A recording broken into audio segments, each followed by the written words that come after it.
Assalamualaikum warahmatullahi wabarakatuh. Perkenalkan, nama saya Anissa Fatma Alianti, mahasiswa Universitas Terbuka dengan NIM 8597972228. Di sini saya akan mempraktekkan tentang telinga.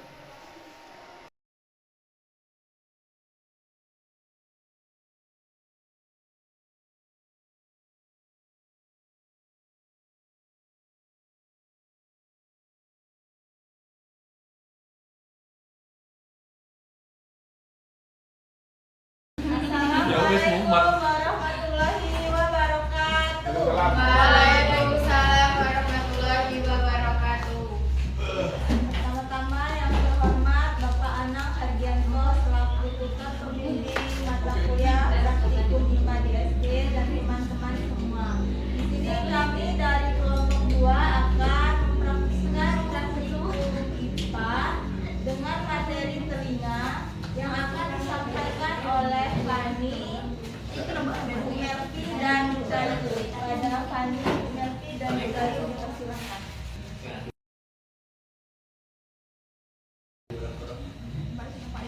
Baiklah, terima kasih Mbak Betty selaku moderator. Di sini kita akan mempresentasikan modul 6 tentang telinga. Yang pertama ada percobaan 1 tentang kepekaan indera pendengar manusia. Yang tujuan percobaannya adalah untuk mengetahui kepekaan indera pendengar seseorang melalui jarak sumber bunyi yang bervariasi. Di sini ada beberapa alat dan bahan. Yang pertama ada kapas. Yang kedua ada 2 mangkok dan sendok. Cara kerjanya yang pertama, alat dan bahannya satu lagi ada sapu tangan untuk menutup telinganya. Jadi cara kerjanya yang pertama, tutuplah mata orang yang diuji dengan menggunakan sapu tangan. Yang kedua, tutup teman yang lain memegang 2 buah sendok dan 2 buah mangkok. Tentukan jarak antara orang yang ditutup matanya dengan sumber bunyi 1 meter, 3 meter, 6 meter, dan 9 meter. Setelah itu, teman yang memegang sendok pada mangkok secara bergantian, dan nanti ditanyakan apakah orang yang ditutup telinganya, orang yang ditutup matanya dapat mendengar bunyi dengan jelas dan dari arah mana bunyi tersebut berasal. Kemudian sumbatlah telinga kanan dengan menggunakan kapas, lalu ulangi langkah 2 dan 3 secara bergantian. Jadi yang pertama, kita tutup telinganya pakai kapas. Nggak ada bagus lagi tuh. Muat nggak? Pakai jarum ini. Pakai jarum kalau nggak pakai. Mungkin di pan. Kupingnya pakai kapas.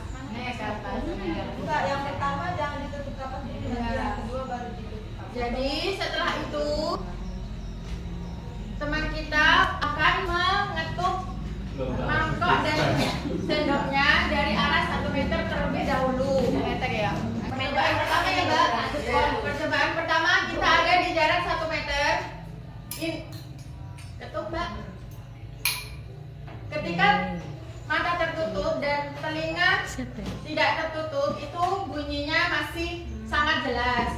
Tetapi ketika salah satu telinga kanan atau kiri ditutup, Enggak, kita tes. Ini bunyi 1 meter atau 2 meter? terus aku tahunya nebak dulu jaraknya. Iya.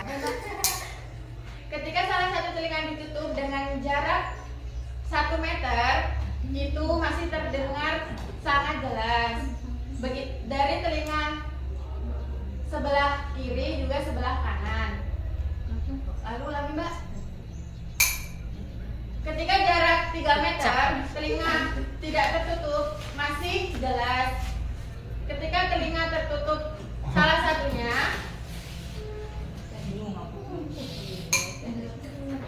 itu juga masih terdengar jelas. Jarak jauh. Nanti Mbak, jarak jauh. Kalau kompak pan.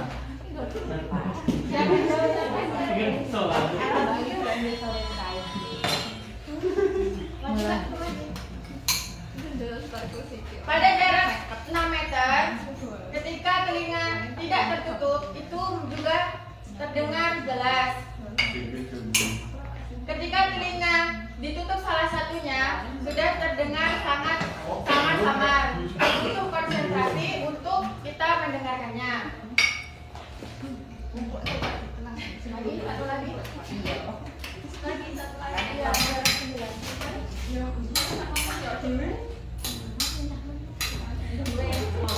Pada jarak 9 meter ketika telinga tidak tertutup. Pada jarak 9 meter ketika telinga tidak tertutup masih terdengar sangat jelas. Ketika telinga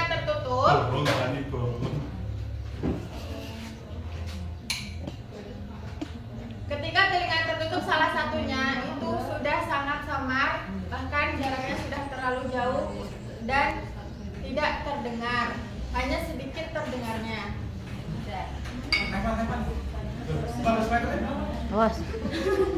Ulang simpulkan dari apa yang kita praktikkan tadi adalah semakin jauh jarak sumber bunyi maka suara akan terdengar semakin samar. Selain itu, mendengar dengan dua telinga jauh lebih akurat untuk menentukan arah sumber bunyi dibandingkan jika salah satu telinga kita tersumbat.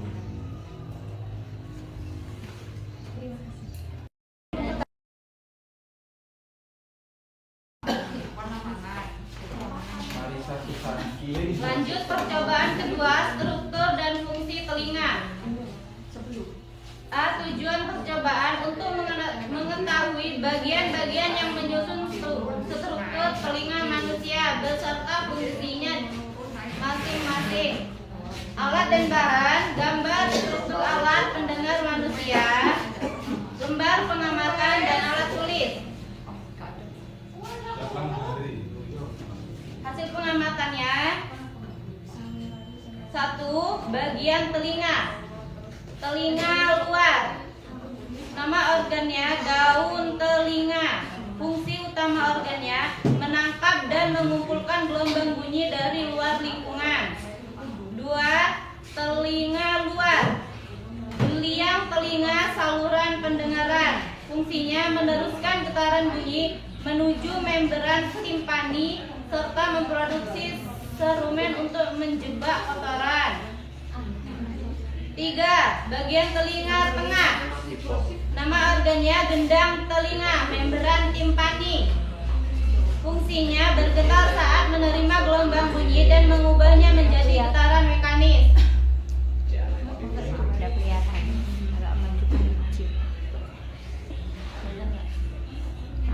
4. Bagian telinga tengah. Ini telinga tengah. Nama organnya tulang martil dalam kurung malleus. Fungsi utamanya meneruskan getaran mekanis dari gendang telinga menuju tulang landasan. 5. Tulang telinga tengah. Nama organnya tulang landasan infus. Fungsi utamanya yaitu meneruskan getaran dari tulang martil ke tulang sanggurdi. 6. Bagian telinga tengah. Tulang sanggurdi stapes. Fungsi utamanya menyalurkan getaran ke tingkat oval dalam kurung pintu masuk telinga. 7. Bagian telinga tengah. Saluran eutasius. Fungsi utamanya menyeimbangkan tekanan udara di telinga tengah dengan tekanan udara luar. 8. Bagian telinga dalam, tingkat oval. Fungsinya menghantarkan getaran mekanis dari tulang pendengar menuju cairan di dalam koklea. 9. Telinga dalam. Rumah siput koklea. Fungsinya yaitu mengubah getaran mekanik cairan limfa menjadi impuls listrik melalui rambut organ orti. Baik, selanjutnya yang akan dilanjutkan oleh Bunda. Ketiga. Mekanisme transmisi pendengaran. Tujuan percobaan untuk menjelaskan peristiwa atau alur yang terjadi pada bagian-bagian telinga yang dilalui getaran suara secara berurutan hingga suara dapat didengar. Alat dan bahan: 1. Gambar transmisi pendengaran. 2. Lembar pengamatan. 3. Alat tulis.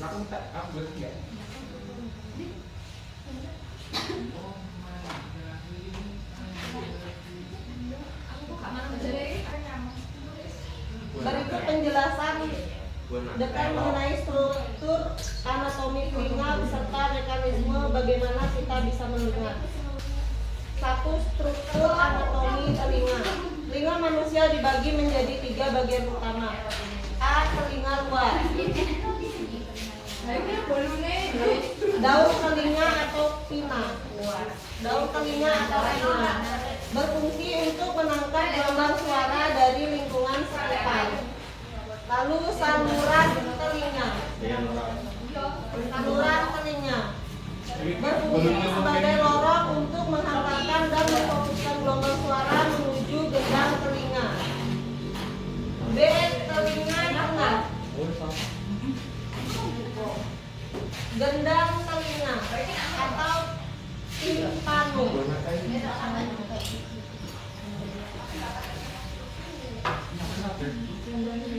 Gendang telinga bagian ini selaku tipis yang akan bergetar ketika terkena gelombang suara. Selanjutnya tulang-tulang pendengaran, yaitu tulang martil, landasan, dan sanggurdi. Ketiganya bekerja seperti tuas untuk memperkuat atau melipat gandakan energi getaran. Tabung empasius.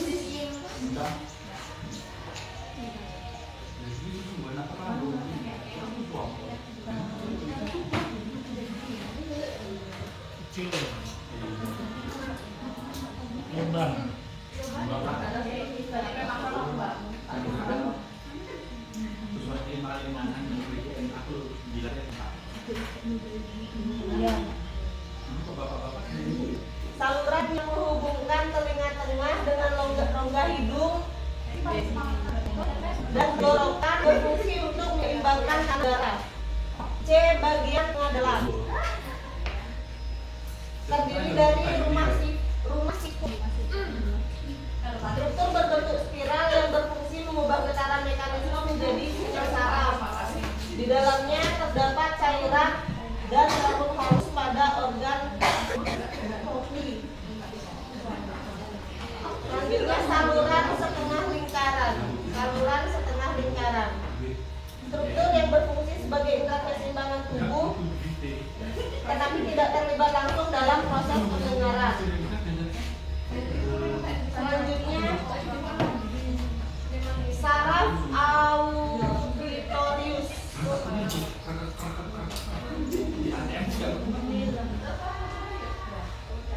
Saraf yang bertugas mengirimkan sinyal listrik atau saraf dari koklea menuju ke otak.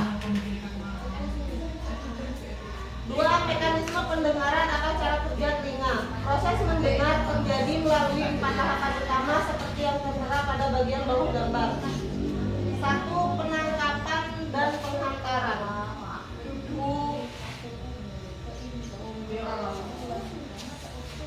Daun telinga menangkap gelombang suara, lalu saluran telinga memfokuskannya ke gendang telinga sehingga gendang telinga tersebut mulai bergetar. 2. Penguatan. Getaran dari gendang telinga menggerakkan tulang pendengaran. Tulang-tulang ini memperkuat energi getaran tersebut agar bisa masuk ke area telinga dalam. 3. Transduksi di koklea. Tulang sanggurdi menekan cairan yang ada di dalam lemas tubuh. Gelombang cairan ini kemudian menggerakkan sel-sel rambut halus di organ korti yang seketika mengubah gerakan mekanis tersebut menjadi sinyal listrik. Terakhir, pengiriman ke otak. Sinyal listrik tersebut dikirim melalui saraf auditorius menuju ke otak. Otak kemudian menerjemahkan sinyal ini sebagai suara yang kita dengar sehari-hari.